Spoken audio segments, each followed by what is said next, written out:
which is if somebody was pardoned and believes, pardon me? You own it. You own it, and they believe that they can do what they want if they do it in the president's name. Isn't that encouraging dangerous lawlessness? You know, when Kamala Harris wanted to go on... let's stay on Donald Trump and what happened. Let's talk about the problem. The problem is she tried to raise money, called them freedom fighters who burned down Minneapolis.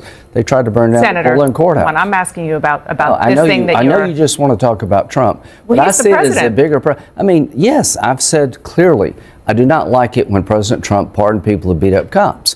It has always been Lindsey Graham's end-of-week tradition to go on the Sunday shows and defend the most indefensible actions of Donald Trump.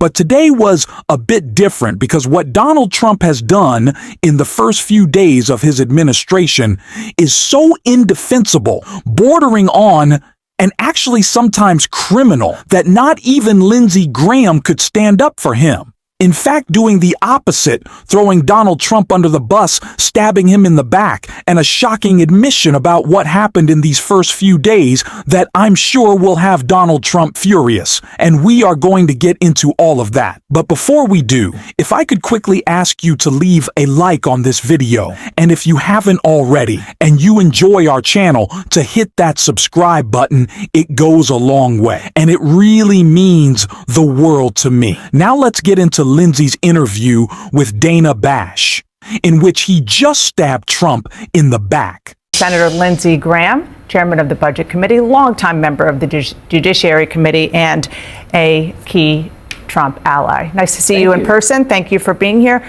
Let's start with that claim. It's not common, as you know, to do what he did with those inspectors general.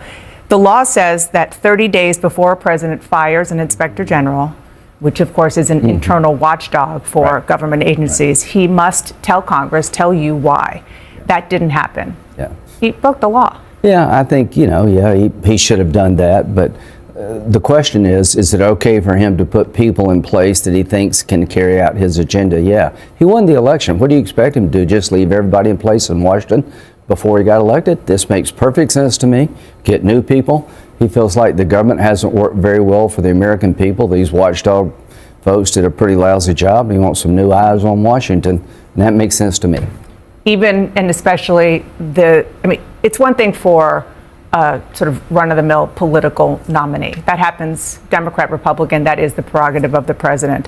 And it is on the Inspector General also, but the Inspector General, as I said, this is supposed to be the person who keeps watch on things. Well, who is the keep watch on what? He wants to put people in place, including inspector generals, that can implement his agenda. Juan Pete Hexbeth.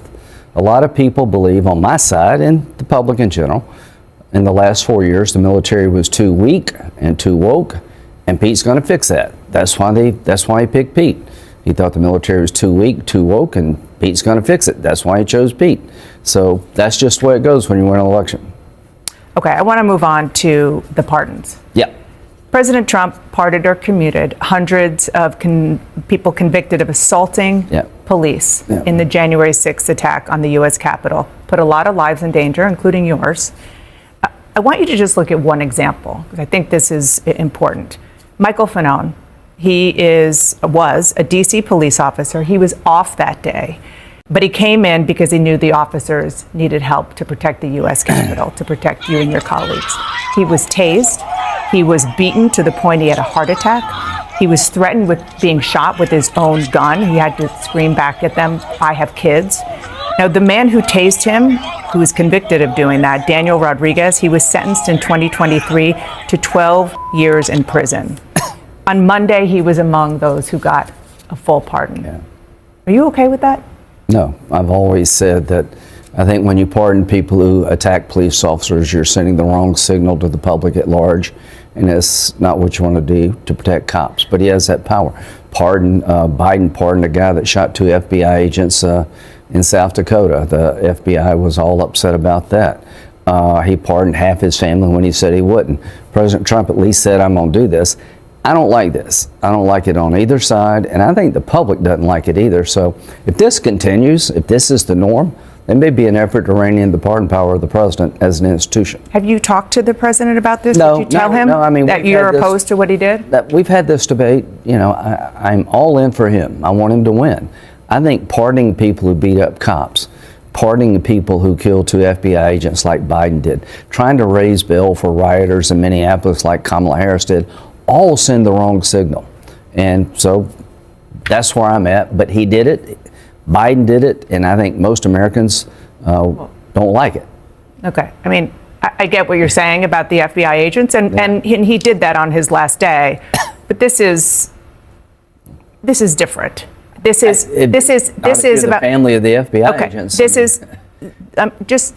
Well, I want to ask you about just the ramifications in your own words, because you have said that having a pardon of somebody who took the law into their own hands will make violence more likely. Yeah. So I do want to look forward on this question, which is if somebody was pardoned and believes, pardon me? You own it. Well, you own it, and they believe that they can do what they want if they do it in the president's name.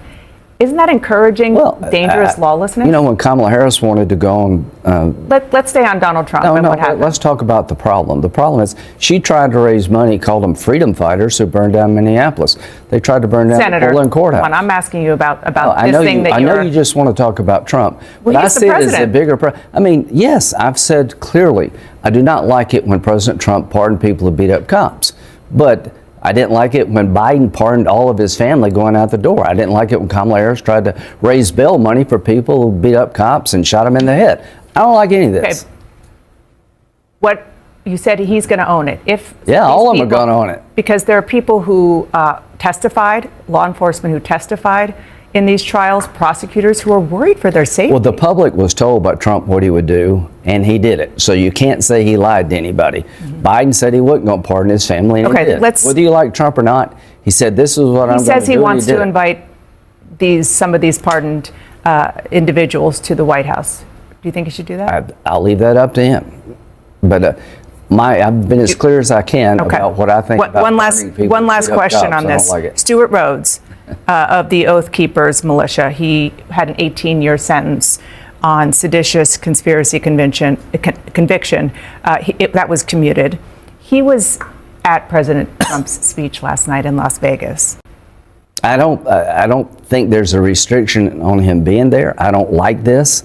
You know, we had a guy that was on death row that Biden gave a life sentence that walked into a bank and shot 2 ladies in South Carolina in cold blood. And he started complaining about the conditions of confinement. I don't like any of this. I think most Americans would like the president use the pardon power in a way to send the right signals, not the wrong signals. But you might have to revisit it if he does more of this? He has the authority to do it. Now, should we as a nation, given what's happened with all these folks, look at it? If you got an idea about how to rein in the pardon power of the president that goes too far, give me a call. So obviously a lot to unpack there with Lindsey talking about both the firing of inspector generals, in which he said on MSNBC today that was illegal, that Donald Trump broke the law. And then when talking about these pardons, I was a little surprised that Lindsey wasn't like his other Republican colleagues in the Senate, trying to run away from the question, adding that Donald Trump pardoning 1,500 cops beating violent insurrectionists and just letting them go free in the streets was a terrible and despicable thing to do. But of course, Lindsey Graham, being Lindsey Graham, is going to try to deflect to VP Harris, to President Biden. I don't know what they have to do with January 6th and pardoning those insurrectionists, but sure, Lindsey, go ahead. And my biggest problem with this, although Lindsey Graham did call out Donald Trump, he said what was wrong with regards to the pardons, with regards to the inspector generals. He said Donald Trump broke the law. The problem is, although that's good, it's a start. He's not going to do anything about it. He doesn't really care. He won't hold Donald Trump accountable. He won't call for any investigation. He doesn't care. He's just going to move on as he continued to say, well, The American people voted for this. Well, actually, no. Lindsey, they didn't. What people thought that they were voting for with Donald Trump was lower prices, something he couldn't be focused. Less on, it doesn't seem to have crossed his mind, certainly hasn't crossed his desk. And that is exactly what was brought up by Dana Bash in this clip right here. The issue that voters said that they were most interested in him doing is dealing with the crisis of affordability. Right. And we have not seen any substantial action on that. People are now paying $7 for a dozen eggs. It's a record level, 37% higher than a year ago.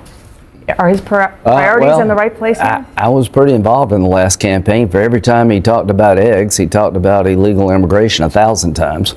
I think he's trying to fulfill his promise to regain control of an out-of-control illegal immigration system. We need more money for Tom Homan.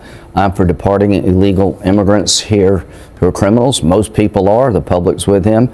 But if you don't get new money into the system, Tom Homan can't do his job. We need more bed space. We need to finish the wall. But I think the signature issue for Donald Trump was to get a handle on illegal immigration, and he's off to a good start. We just need to help him in Congress. So, immigration certainly was, he talked about that nonstop. Yeah, You're absolutely right. And he won. In a New York Times poll, after he was inaugurated, 29% of the people who say they supported him say it was to deal with the economy and inflation. I think the majority of the way people higher in than that poll say they support deporting everybody that came to the country legally in the 4 years of Biden. Like 70%, almost 80% support deporting illegal immigrants who have committed a crime. The public is with him on this, and if y'all don't get this by now, you missed the entire campaign, but I'll leave that up to people here in Washington. I get it. I understand what he's trying to do. Senator, can you elaborate on what you were saying about more money? Yeah, I think this whole debate in the Republican Party, do you need one bill or two? Right now, Tom Homan needs more money to hire ICE agents. He needs more money to finish the wall, to increase bed space.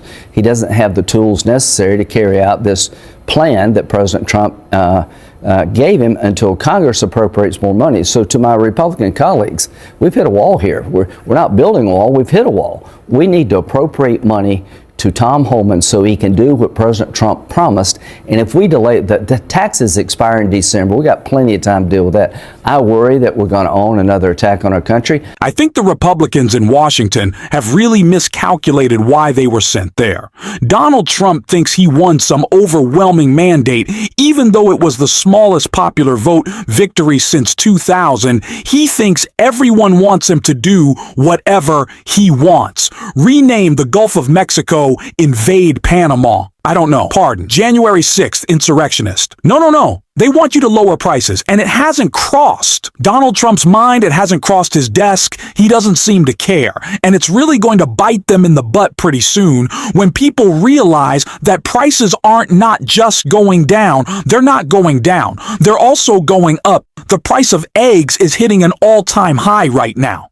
And we'll see the same thing with energy cost when Donald Trump levies his tariffs on Canada. I don't know why he thinks he's in Washington. He clearly thinks it's to do whatever he wants. And that is about to be a real rude awakening for Donald Trump that we're going to call out on this show. And if you want to support that, as always, you can hit that subscribe button. You can leave a like on this video. And if you're stuck around at the end, you can drop a blue heart in the comments. And until next time, I'll see you soon.